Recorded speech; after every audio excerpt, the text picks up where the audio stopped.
The Giver by Lois Lowry, Chapter 2. Jonas watched as his father poured a fresh cup of coffee. He waited. "You know," his father finally said, "every December was exciting to me when I was young, and it has been for you and Lily, too, I'm sure. Each December brings such changes." Jonas nodded. He could remember the Decembers back to when he had become, probably a 4. The earlier ones were lost to him, but he observed them each year, and he remembered Lily's earliest Decembers. He remembered when his family received Lily, the day she was named, the day that she had become a 1.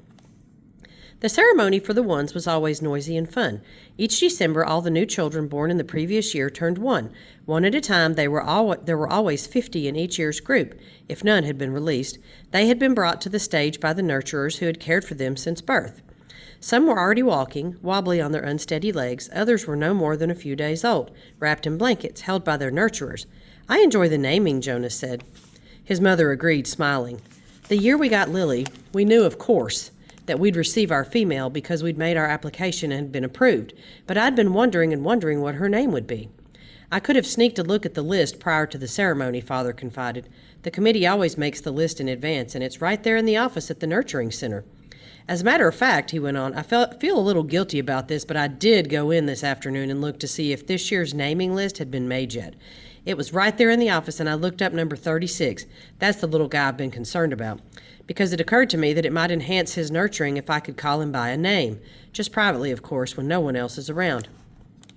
"Did you find it?" Jonas asked. He was fascinated. It didn't seem a terribly important rule, but the fact that his father had broken a rule at all awed him. He glanced at his mother, the one responsible for adherence to the rules, and was relieved that she was smiling. His father nodded. "His name, if he makes it to the naming without being released, of course, is to be Gabriel, so I whisper that to him when I feed him every 4 hours, and during exercise and playtime, if no one can hear me. I call him Gabe, actually," he said, and grinned. "Gabe," Jonas tried it out. A good name, he decided.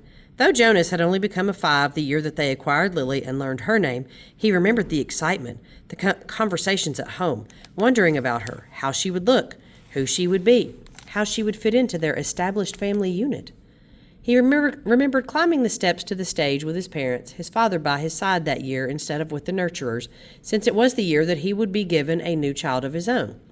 He remembered his mother taking the new child, his sister, into her arms while the document was read to the assembled family units. "New child 23, the namer had read, Lily." He remembered his father's look of delight and that his father had whispered, "She's one of my favorites. I was hoping for her to be the one." The crowd had clapped and Jonas had grinned. He liked his sister's name. Lily, barely awake, had waved her small fist. Then they had stepped down to make room for the next family unit. "When I was an 11, his father said now, "as you are, Jonas, I was very impatient, waiting for the ceremony of 12. It's a long 2 days. I remember that I enjoyed the 1s, as I always do, but that I didn't pay much attention to the other ceremonies, except for my sister's. She became a 9 that year and got her bicycle. I'd been teaching her to ride mine, even though technically I wasn't supposed to." Jonas laughed. It was one of the few rules that was not taken very seriously and was almost always broken. The children all received their bicycles at 9. They were not allowed to ride bicycles before then, but almost always the older brothers and sisters had secretly taught the younger ones. Jonas had been thinking already about teaching Lily. There was talk about changing the rule and giving the bicycles at an earlier age. A committee was studying the idea. When something went to a committee for study, the people always joked about it. They said that the committee members would become elders by the time the rule change was made. Rules were very hard to change. Sometimes, if it was a very important rule, unlike the one governing the age for bicycles, it would have to go, eventually, to the receiver for a decision. The receiver was the most important elder. Jonas had never even seen him that he knew of. Someone in a position of such importance lived and worked alone, but the committee would never bother the receiver with a question about bicycles. They would simply fret and argue about it themselves for years, until the citizens forgot that it had ever gone to them for study. His father continued, "So I watched and cheered when my sister Katya became a 9 and removed her hair ribbons and got her bicycle," Father went on. "Then I didn't pay much attention to the 10s and 11s, and finally, at the end of the second day, which seemed to go on forever, it was my turn. It was the ceremony of 12. Jonas shivered. He pictured his father, who must have been a shy and quiet boy, for he was a shy and quiet man, seated with his group, waiting to be called to the stage. The ceremony of 12 was the last of the ceremonies, the most important. I remember how proud my parents looked, and my sister too. Even though she wanted to be out riding the bicycle publicly, she stopped fidgeting and was very still and attentive when my turn came. But to be honest, Jonas, his father said, for me, there was not the element of suspense that there is with your ceremony, because I was already fairly certain of what my assignment was to be. Jonas was surprised. There was no way really to know in advance. It was a secret selection made by the leaders of the community, the Committee of Elders, who took the responsibility so seriously that there were never even any jokes made about assignments. His mother seemed surprised too. How could you have known? She asked. His father smiled his gentle smile. Well, it was clear to me, and my parents later confessed that it had been obvious to them too, what my aptitude was. I had always loved the new children more than anything. When my friends in my age group were holding bicycle races or building toy vehicles or bridges with their construction sets or all the things I do with my friends, Jonas pointed out, and his mother nodded in agreement. I always participated, of course, because as children we must experience all of those things. And I studied hard in school, as you do, Jonas. But again and again, during free time, I found myself drawn to the new children. I spent almost all of my volunteer hours helping in the nurturing center. Of course, the elders knew that from their observation. Jonas nodded. During the past year, he had been aware of the increasing level of observation in school, at recreation time, and during volunteer hours. He had noticed the elders watching him and the other 11s. He had seen them taking notes. He knew, too, that the elders were meeting for long hours with all of the instructors that he and the other 11s had had during their years of school. So I expected it, and I was pleased, but not at all surprised, when my assignment was announced as nurturer, Father explained.